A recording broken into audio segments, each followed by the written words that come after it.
Good morning, everyone. How you guys doing? Yeah, happy Father's Day, dear fathers, and all these mothers and children who have a father, and those who don't have a father anymore.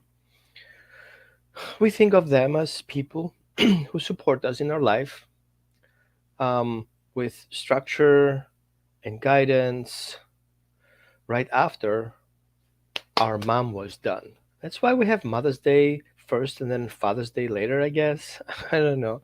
Anyway, since we're talking about parents, one thing I wanted to talk to you about is about dog parenting. And I know many people turn their eyes backwards and like, oh, again, he's going to talk about dog parenting. Yeah, what is dog parenting? Dog parenting is, as the word explains, parenting a dog. And what is the difference between parenting a dog and parenting a child? Well, the children have obviously two legs and dogs have four legs, right? That's obvious. But what we actually miss and things that we don't consider is the dogs, just like children, are dependent on us and the way we treat them and the way we educate them. And we have to see that as a reality.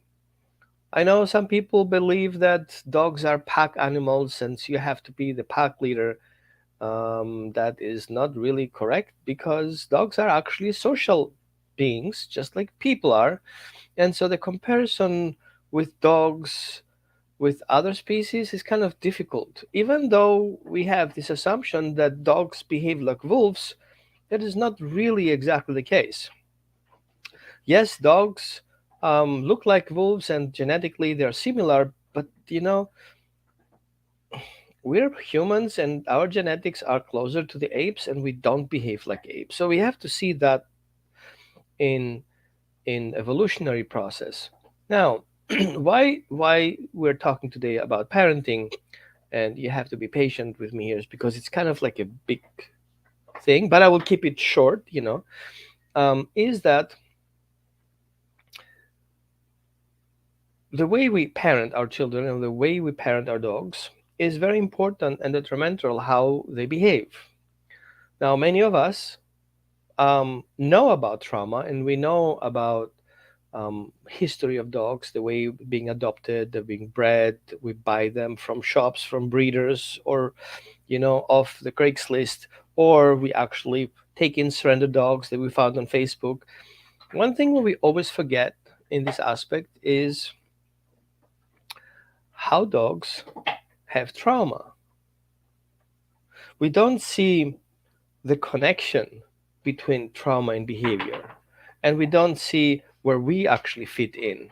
Well, so once we become aware that dogs have trauma off the bat from the very beginning, being removed from their family at a very early age, they're losing their secure attachment, and suddenly they end up being in a strange house with strange people in a strange environment, freaking out, right? And this is then where we come in as parent. So for a moment, I would like you to think or play that mind game of you adopting a child. Yeah. How do you think that child ended up in the system? Something didn't go right in the beginning. Something went wrong. Um, Parents died. Child got in the system. Parents were abusive. Child got in the system. Parents couldn't afford the child anymore. They gave the child up. There's always a story behind that. And of course, we are applying empathy and empathize with the situation and want to help that child becoming um, good person in our society. And we want to be proud of it. So what is the ingredients to do that? Okay. We need first to have a relationship with our child. We want to be a parent representative, right? A surrogate parent. At the same time, we want to have authority. And on the other hand, we want to convey that knowledge that we have to help this child evolve, right? And hmm, just in case I didn't tell you, every time I say the word child, I would like you to put in your mind dog. That's the game. So Every time I say the word child, you put in your mind the word dog. I don't want you to do it the other way around. It's more complicated. And so you have the child coming to your home and you establish a relationship, you introduce yourself, you tell who you guys are, what you're doing, right? You show the child the house and walk them through the process. And as that happens, you're paying close attention to the child's behavior. How does the child react to the conversation? So all of a sudden, we have this communication coming in, and it's a two-way communication. We ask questions, we expect answers, right? Back and forth, and we tell them what they like, what we like, and then we expect the child to tell us what they like. So we kind of create a good platform for them to settle in our house. Yeah, do we expect that to happen immediately? No. We know that it will take some time. It depends on many factors. It doesn't depend on a schedule. It depends on individual child's ability to connect and feeling safe. And we do everything possible to make that happen. So we are being proactive. Okay, we are proactively navigate the conversation. We try to avoid trigger words. We don't talk about stuff we think would be inappropriate. Usually we get a list of things we shouldn't talk about or we should talk about, and we go based on that list, but it always depends on how the child's response. If the child doesn't want to talk, we'll leave it alone. So we're empathetic and sympathetic to the situation. Now, once the child settles in and we show the room and we do all these things that we should do, I'm not going into much details right now. We recognize that there is a long time quietness from the child's perspective. The child's observed the environment, trying to figure things out, listen to noises. They just want to make their mind up. What's going on in here? Will we be another house like the previous one? You know. And at some point, once the child settles in, then what? What's going to happen? We want, from parenting perspective, we want the child to know our rules. Like, the washing machine, every Monday, Tuesday, we do laundry, right? We do the dishes, we clean the house, we clean the room. So we put in place kind of like a family code of conduct, a regulation, a social regulation. This is what we do. And in order for you to comply with us, you should do these things that we appreciate. And if you don't do them, well, there will be consequences. For example, if you don't put your clothes in your laundry, you will not have fresh clothes. Will we punish you? No. Why would we punish a child, right? But we explain them that if you don't do this and you don't do that, then things will not work out for you, right? And so we have that understanding too. We understand that a child comes in with trauma from a previous home. Why would we punish a child? She's been through a lot, right? So, but at some point, if we see that the child is struggling, then we want to be actively supporting the child. We see the child is disoriented, the child doesn't know what to do, and so we're like, hey, honey, do you want some help? Do you have any questions? Like, do you want me to tell you something? Do you want me to explain you something? Do you want me to show you the washing machine? Or let's go together shopping. Let's see what we're shopping here, okay? We're not buying junk food. We want healthy products. So this is the produce. This is how we choose these things. And we start helping the child learn how to interact as a family based on our education, our level. Okay, I know it's very difficult to keep up with the dog translation. I wanted just to show you how similar children and dogs are. They're so similar that even for you guys who do energy work or do divination tools or pulling cards or do astrology, you see that dogs and children come in the same house. They come show up in the same energy field. That means something. Even if we go back in ancient times and going to ancient cultures thousands of years before that, we see how important dogs are in social living. We see the dogs being part of social life, being part of cultures, being part of religions, being part of cults, and all these things have a reason, right? Have you seen cows being treated that way or cats. No, it's just dogs. Now, we know that science struggles to confirm 100% that dogs are descended from wolves. And if we say that, we think always the wolf we see at the zoo last week or the last month we went for a visit.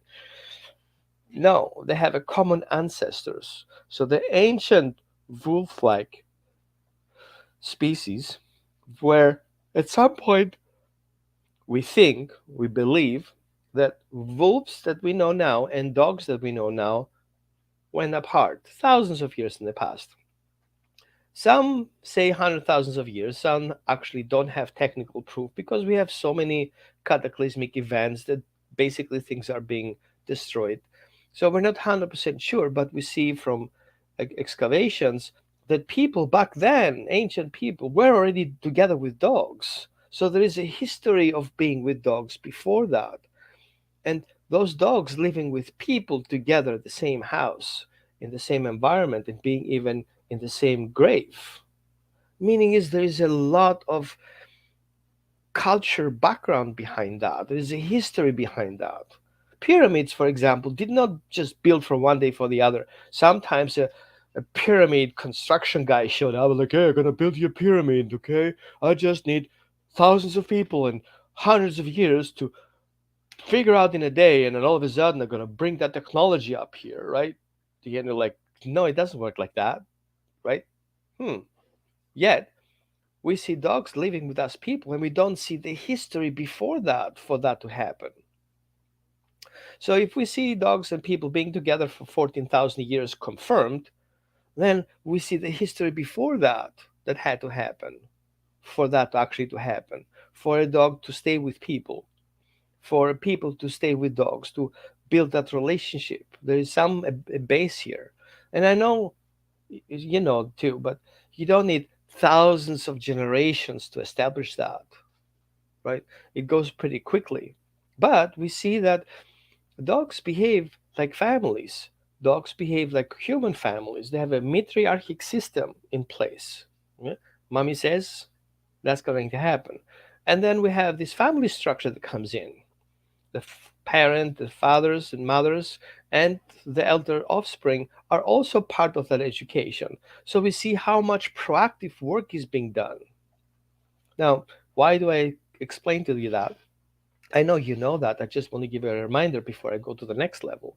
Because one thing I would like you to consider is that if we take in a dog and we haven't established our parenting status, what is the obligation of the dog to follow through with what we're trying to explain them? I don't know, some of you guys are parents, right? I'm not. I was a step parent at some point. And I remember a conversation with my stepchild where we had this conversation about doing stuff in the house that we shouldn't and doing things with friends that we shouldn't. And then I got this feedback. Who are you to tell me what to do? You're not my parent. You're not my father. And it kind of hit me beyond the belt. And I was like, right, I'm not. What makes me a father? Right? So if your dog or a child has not established a secure attachment relationship with you, you will always be less than that. So if we look at it in a dog's perspective, if you don't establish your dog's relationship and your dog doesn't see the value of your suggestion and the value of your rules, then you guys will not have a relationship and he will not do what you want him to do or what you feel is right for the dogs to do. So if we look back to the dogs and we see how this family structure works, and we see that many people suggest that the mothers and the fathers are aggressively training the dog. We see how the mother or the father grabs the dog or the puppy on the scalp and shakes it and dominates it. And oh God, where do these people have this information from? This is not the reality. I mean, I know where they got it from because there's some people out there, they call them months of skid, who actually came for that conclusion that they would imitate what the mothers do to their puppies and implement that to the training system or the training style. In other words, They saw at some point that the dog shook the dog head and the dog performed for a certain way, and they took that out of context and applied it and recognized, huh, it works.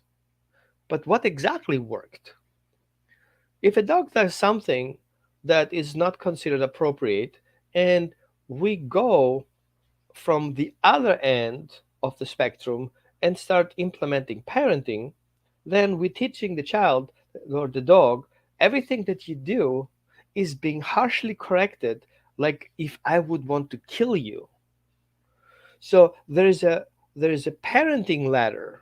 It starts with secure attachment, and it ends on the other end, or I'll kill you. And we as people, having children and having parenting skills and parenting education, we choose when we're dealing with dogs to go to the other end, which is we're starting from the top, going backwards, thinking that teaching the dog that if you don't comply, I'll kill you, is better than teaching the dog that I'm here to support and help you and expect that to work out. It doesn't. It never did. Do you want proof? Go to a juvenile detention center. Do you want proof? Look around you. What happened with the shootings? Do you want more proof? Look, all these families falling apart, and the kids end up in between those situations. We have that knowledge. We see this every day. But when it comes to dogs, we kind of put our masks on and we don't want to look at it. So I want you to give you a refresher here. And I know you guys do that, but most people don't. So it's a good opportunity for you maybe to share that video for those people who don't know that, kind of look into it a little bit from a different perspective, from a healthier point of view. And I'm not going in the direction to bash different training systems because everyone believes his training system is the best, right? Based on this belief system. However, if you have to make a choice which system you should choose, I would like you to have an informed decision to make. Why not and why I should, right? So, my perspective, and I'm going to show it to you a little bit. I'm going to go through a list of things that I put together to have a better visual, okay? So, of course, if you guys have any questions, you're welcome to type them in. So, saves you more time while you're listening. So, I'm going to share my screen with you. And yeah, if you see any grammar mistakes, yes, point them out and I'll fix them. So, here we go. So, the first thing you want to look into building with your dog is a secure attachment. And help the dog understand what your role is in that relationship. And to do that, and I will refer to Linda Michaels and her very nice description about dogs' hierarchy of needs. And I'll send you a link of that so you guys can look it up. Is to offer the dog his basic needs. If you cannot offer basic needs, your dog will not trust you. And if your dog doesn't trust you, then you're just like everybody else. The other thing that you want to look for is helping the dog in his companionship and understanding that he belongs somewhere. So if a dog doesn't feel that he belongs in your family, he will not be able to settle in. And yes, sometimes affection is important, but it's not the base. It's not the always base. It's not always about affection, right? And affection, I'm talking about verbal and physical affection. Sometimes also emotional support is needed and validation. So if we don't give the dog emotional support, and if we're only about petting and giving the dog treats, we're still not building secure attachment. Like if you end up in a strange country and you have no clue what's going on, would you only trust people who feed you but don't give you any other information? That don't make you feel safe, that you don't feel supported, your needs are not met, you're just being petted or fed, right? That's not enough. You still look out for more and better. Now, the next thing that I would like you to talk about is how we communicate with dogs and being respectful and try to communicate. So dogs speak their own language, and through their body language and their voice, they also, we know, communicate telepathically. They want to communicate with us. And if we don't communicate back, it will be one way communication. We always talk and we're not listening. So communication also includes listening and includes um, explaining, right? Hold on, let me fix that a little bit so you guys can see better. Here you go. Now we got it right.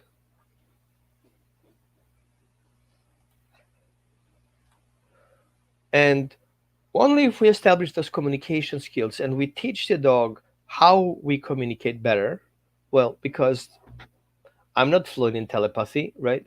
But we can teach the dog that if you give me a body language and you give me a body posture and you give me, a bark and you give me a look, all these things, I will recognize what you need. But that has to be established. It's not the base. The dog doesn't come pre-programmed to do that. But that once we start speaking and giving feedback to the dog in the same language, all of a sudden we help the dog understand that we're communicating with him and he will bond easier. And helping the dog understand what his needs, that his needs is being met, and if he needs help, a certain way to communicate with you will get that done, then dogs and problems are gone to the majority. And once we have that set, then we can go and set conduct, the family code of conduct, and start expecting certain behaviors. If I don't educate my dog what's expected for him to do and what he expects us to do, then he will not be able to understand what his rules are. And he needs those rules. No rules, no structure, the dog will be confused and he will do whatever comes in his mind, and usually the breed traits will take over, right? Until he finds resistance. And usually, because we get frustrated, we start again from the other wrong spectrum, telling the dog that if he doesn't comply, we're going to kill him. Instead of coming from a previous perspective and explain the dog through little structure, piece by piece, and give the dog that overview that we want him to establish in our relationship. Now, further, we cannot expect a dog to function properly and be the dog that we want him to be if we are not helping the dog being healthy, right, and feeling good. So our goal would be making sure the dog is healthy and understand what the dog likes and dislikes, and providing the dog this emotional support and physical support.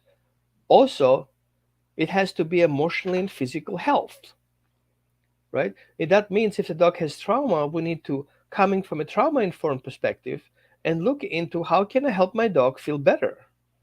And all this training exercise that I do is not because of him being scared, but for him to feel that following through these tasks will make you feel good, which makes the dog is less stressed, the dog is feeling healthier and more safe around you, and with proper nutrition and proper exercise, we can start predicting the behavior. We know that if everything's set in place, this is the most likely behavior that we'll get, and we're going to reinforce that. And of course, I know people who love their dogs, and it's totally right, but love alone is not making any difference, right? Just a little bit difference. Imagine your desperate need of support and health, and all people do is they love you. Okay, now you love me, I love that, but who's taking care of business? Like, I feel threatened. Oh, we love you. Um, I need some training support because I don't know what to do when people come to the house. Oh, we love you. You see what I mean? So, if we're not helping the dog with structure and guidance and affection, the dog will not perceive that as love. Our emotional love can be overbearing to a dog if it doesn't come in with structure, if it doesn't come organized, right? So I would like you to think how dogs survive. They're physical interactions with each other, it's only 10%. The rest is grooming, sleeping, interacting, and moving and eating. So their social interaction is only 10%. And that's an important factor when we look into, because we feel that the more we love the dog, the more we support the dog. We are overwhelming the dog. We're putting so much pressure and structure in place, and the dog has no way out. We start micromanaging the dog. And I think this is something we should pay attention to. Does it make sense? We have already a couple of questions. Ah, hi there. Yeah, right. So, um, what do you think? Do you think, does it make sense what we talk here? Now, the other thing that I want to look for is, and of course, yes, you can share the video. Um, let's look a little bit into the approach of people using punishing, reward based, or um, correction based training. We want to look into how do we get there? Why do we think that this is the faster way to do? Let me give you an example. I'll show you a knife. What let me make it more visual. Okay? Here, I'll show you a glove. What do you feel if I show you a glove? What emotion comes up? What comes to your mind? And then if I tell you, I'm coming for a visit, what will come to your mind? Do you like me to come for a visit? No. What if I tell you, hey, I'm coming for a visit, and I was wondering, what would you like me to bring? And you're like, maybe, right? Maybe wine, or maybe some biscuits, maybe some ice cream. And you already expect that visit. And if I show up at the door, you're looking at that ice cream. If I have that ice cream, if that's the flavor you wanted. When we look into helping the dog feeling good, and we're coming from a fear perspective, and we're teaching the dog that everything has to do with us is connected to a negative thought, a fearful thought, then everything we say and do, it comes with fear. Now, how does fear work? Fear triggers a survival response. It brings the dog into fight flight, basically, to kind of keep it simple. Now, how much the dog will remember of that interaction with you? Ooh, I survived. That's it. Does it look forward to the next interaction? No, it doesn't. But he cannot leave the house because you're right there blocking the exit.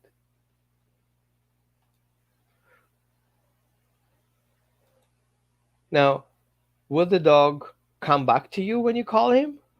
No, because every time you do, he ends up in a kennel.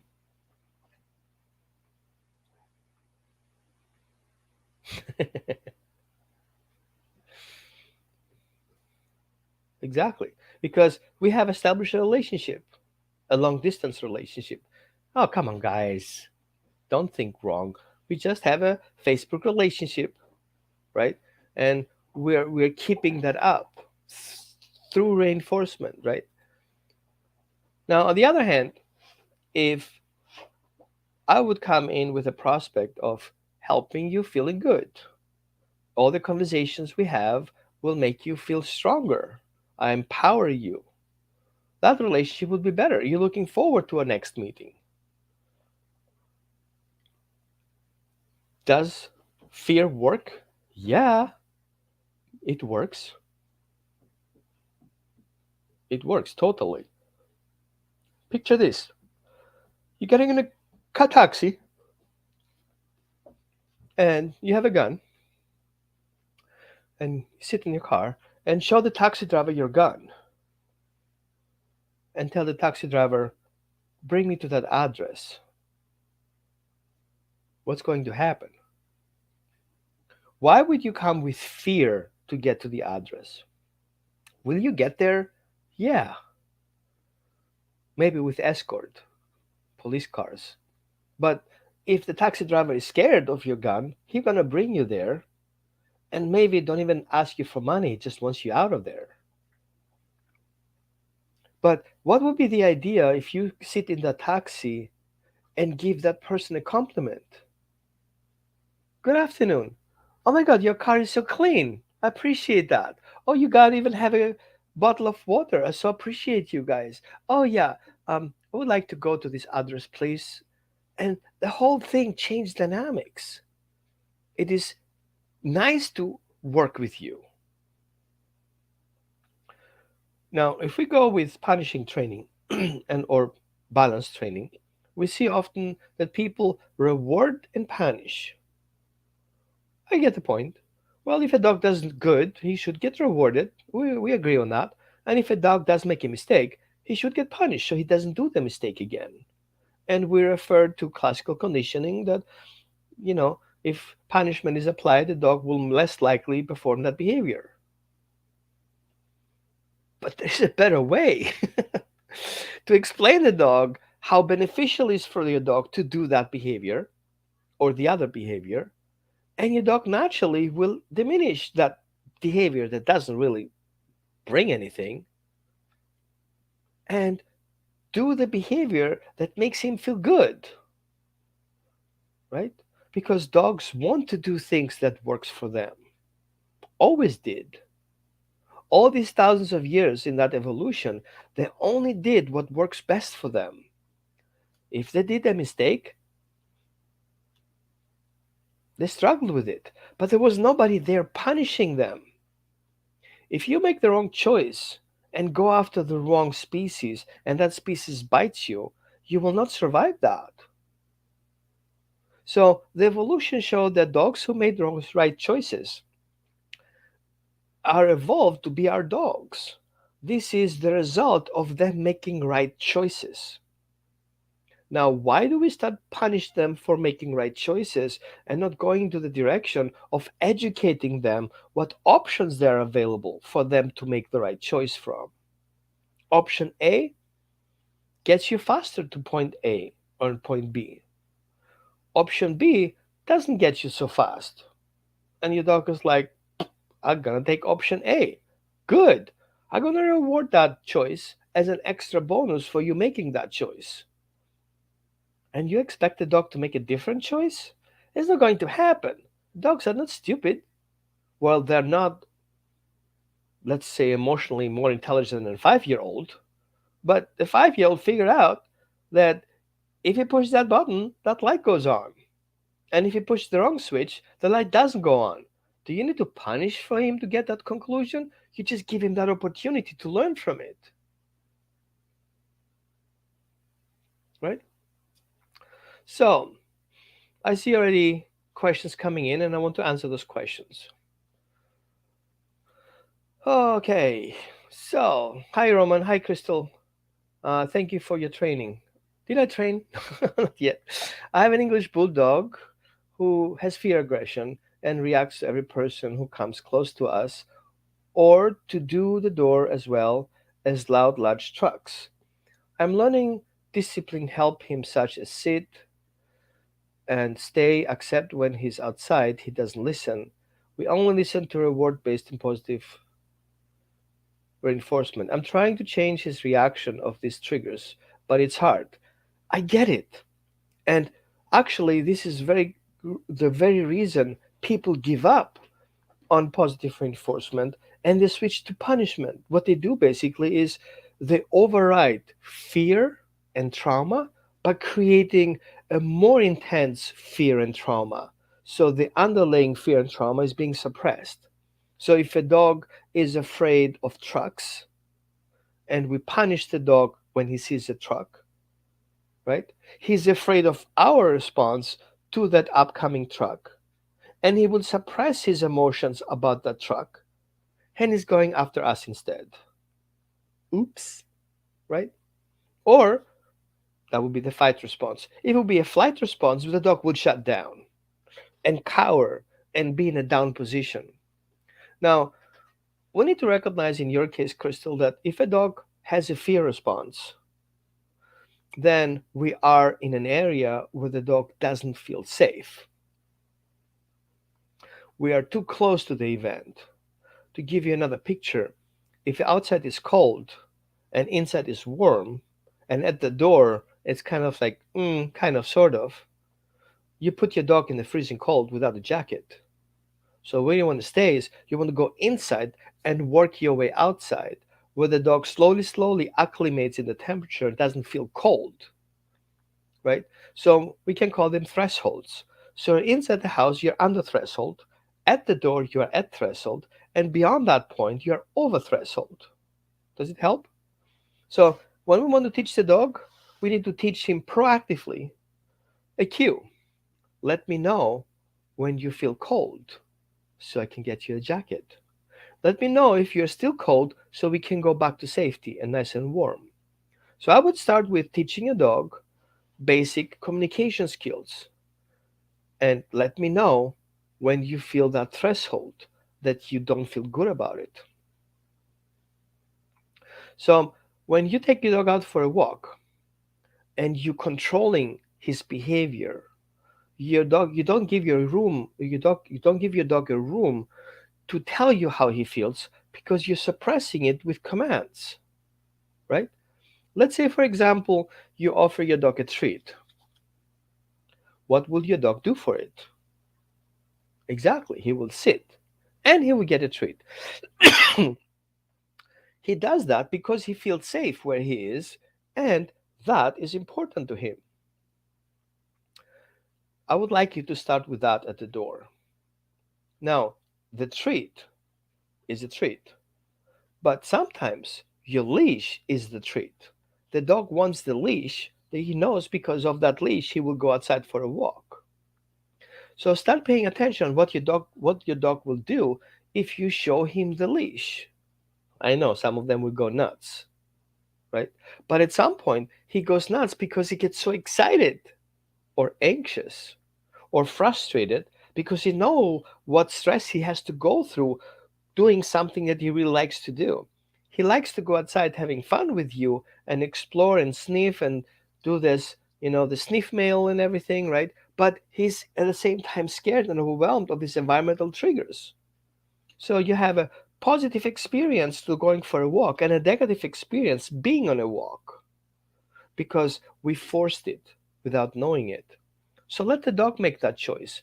Let's give the power back to the dog to make that decision.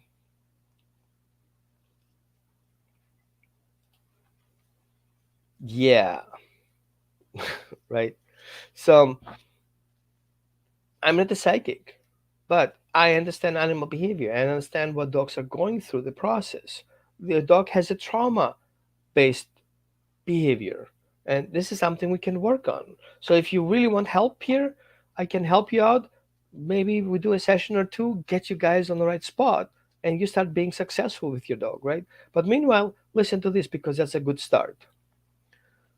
As soon as your dog sits, whenever he does it, say the word good and give your dog a treat and put his leash on.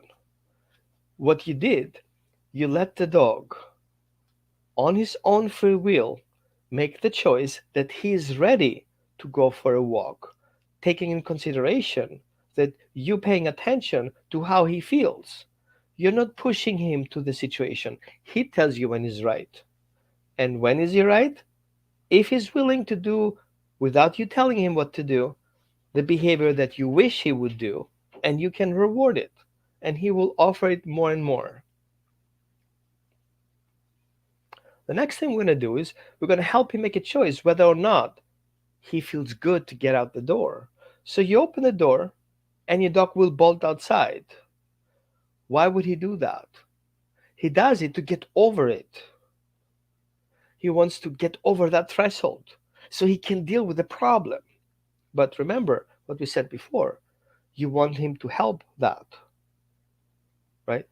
And so you have the same choice your dog has. You can disagree with it by telling him, I don't like that relationship we have right now. I don't like the way you're playing that the game that we have right now. So if we're not going together, I will not be able to be part of it. And you stay put in your house. You're not leaving. So your dog will end up at the end of the leash and will turn back to you and like, what are we doing? Are we gonna go this crap over again like we always do? And you're like, no, I don't like it. And your dog will do what if you offer him a treat? He says, hey, I have a treat here.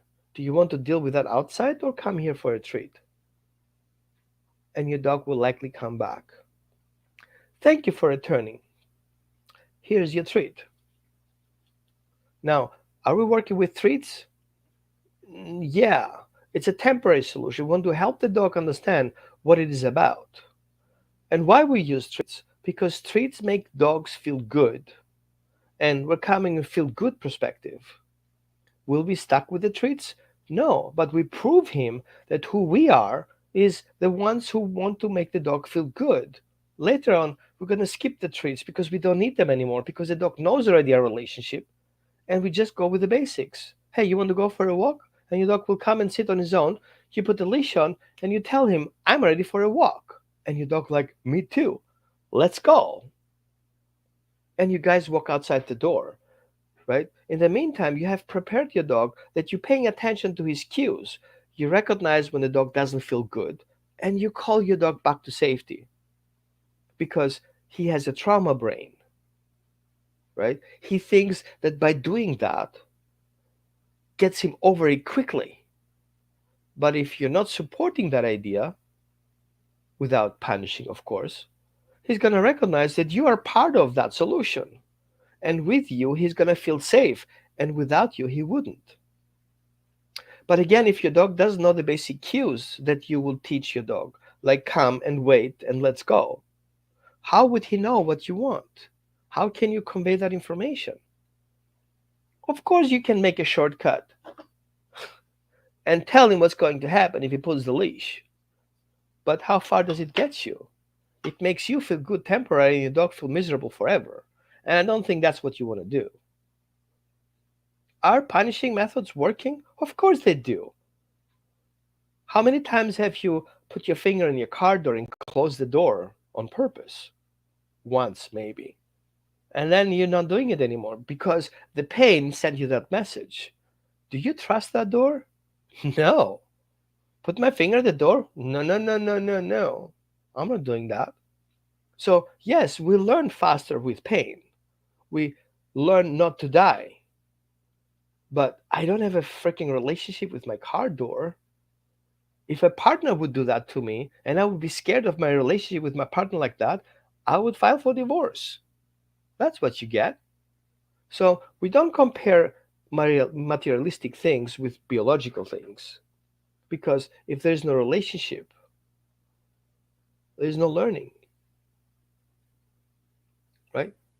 So training your dog, Crystal, on muzzle training will not change the way your dog feels. If you don't start from the very beginning, re-establish your relationship, show your dog that you're here to help and not being a problem on top of his existing problem. Make sense? So if you want help, you're welcome to message me.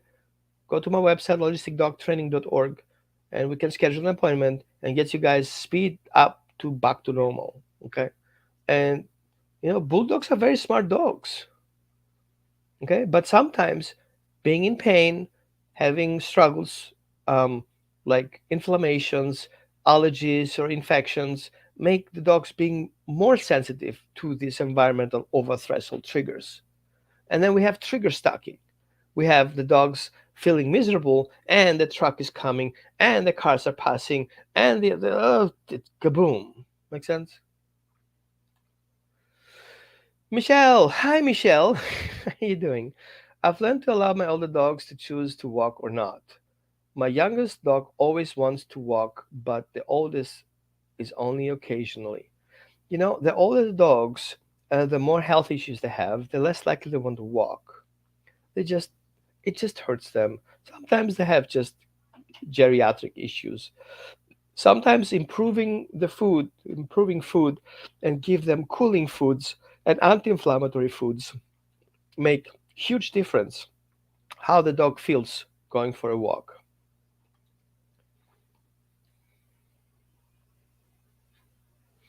Great question. Um,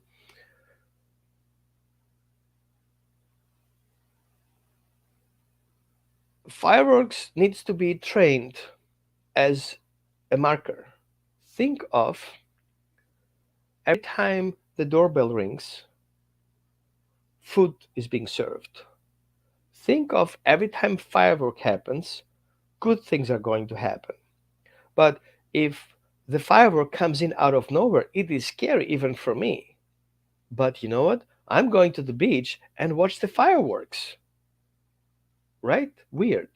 So I recommend you can totally start with downloading an app, connect it to a super good speaker, like a Bluetooth speaker, and if you have a strong TV movie theater thing, perfect. Connect to that and start slowly, slowly with the volume upping the game a little bit. Firework, food, firework, breakfast, firework, dinner, and the next day up the volume a little bit. Now, dogs are not stupid. They recognize if that sound comes from your phone, but if it comes from a musical system, it sounds like real, right? The vibration is real. The subwoofers are boom, right? Like real ones. The windows are shaking, real ones. Like you're watching a movie, Star Wars, kind of thing. So slowly, slowly up the frequency and the sound volume as you work your way up. So we want that sound to announce good things. That's a simple explanation. Now it is different when we talk about T storms and weather disasters. That's a different story. Make sense? Yep, you're welcome. Okay. Um, I'll make sure I have a couple of online sessions coming up. I don't want to be late, so I have 3 minutes left. What type of anti-inflammatory foods you get? Tracy, that's a great idea. So I would like you to Google cooling foods for dogs. So we have a lot of options there. Now, if you guys doing a training program with me, I have all these documents on one place. Cooling foods of dogs, warming foods for dogs, neutral food for dogs, and vegetables and everything, and how to look into nutrition. Because sometimes we think anti-inflammatory dogs, we give the dog some vegetables and additives to the existing inflammatory food we're feeding right now. It's not going to work. Okay, so we want to look into simple ingredients, single protein, single complex carbs, and we have to see that if a dog has inflammation, we need to understand where this inflammation is coming from. So I recommend you start from a direction of talking to an integrative veterinarian and look into why my dog has inflammation. Does he have chronic inflammation, right? Does he have any underlying medical conditions we're not sure about? And then you're going to end up also adjusting the food according to what your dog has. Make sense? So it would be foolish of me to give you the answer and you're going to go with that and tell me my dog doesn't change. We have to look into coming from inside out. Sometimes dogs having already inflamed digestive system, right? Meaning is they have leaky guts or they're struggling with the nutrient intake can cause already issues. Okay. So thank you guys for watching. Yep, here we go. So I would definitely go with a uh, naturopath and homeopath or integrative veterinarian and look into there are different options. Okay, I don't want to go deep into that, but I will go into this direction first and start from there and walk. So if you don't trust your veterinarian, don't even start. Find somebody you trust, somebody who will sit down and explain to you in details. So on your way out, you know exactly why you made that decision. That's very important. So thank you so much, guys, for watching today. Um, in the comments, I skipped to show you certain things. For example, I skipped to show you the hierarchy of dog needs, but I will put a link into the comments so you guys can purchase a training manual that also explains a lot of what we talked about today. And I will help you understand with another link why aversive training tools are not good options for your dog, right? And of course, one thing you want to look for is sharing that video. And I know you like hoarding this kind of stuff, um, but it helps me too. The more we share, the more comments we have, the more likely we will gonna watch these videos. One sad thing to mention is people who actually abuse animals and people who spread wrong information have thousands of followers because of people commenting on their posts. And obviously, having so many comments and obviously having so many followers, it must be good, right? People don't have judgment on these directions. So you can make a difference. Posting that video, sharing that video, add your positive comments to it, and tell why you watched that video and what was your takeaway, right? What is your takeaway from this today video show that we had today? I was very interesting to see that. So maybe you want to do the comments. What was your takeaway from today? And I ah, get my coffee. That because yep, you guys make me happy too.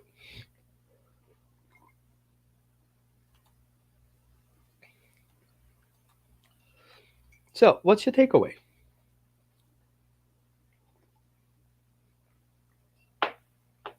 And while you're typing, I want just to share with you, don't give up on going fear free or with a do no harm concept.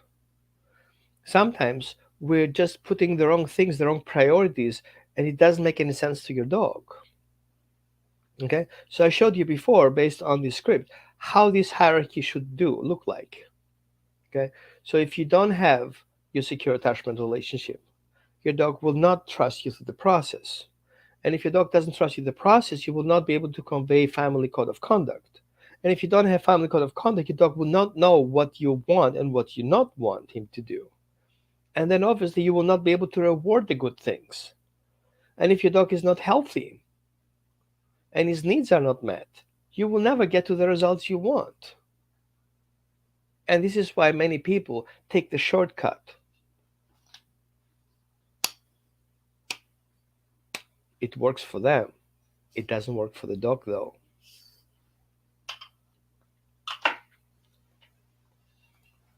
So Crystal's takeaway was provide more positive enforcement, discipline, and not only love to keep structured and safe.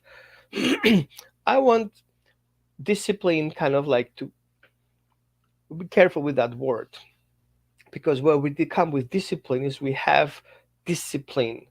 I see discipline as following the rules and not punishing something, right? Showing love is nothing wrong. But if love doesn't come with technical support and it doesn't come with education, it's just an emotional state. It's not practical support for your dog, right? So you can continue loving your dog, but the way we love is being usually taking the wrong way from a dog.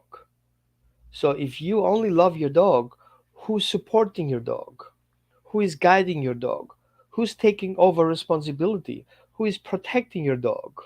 Make sense? So I hope I didn't send the wrong message out there, but that was my intention.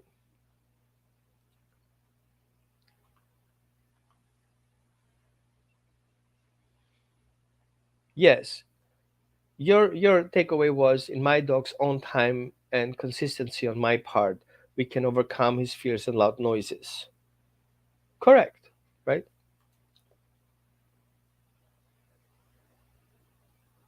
Totally agree. We are on the same page here.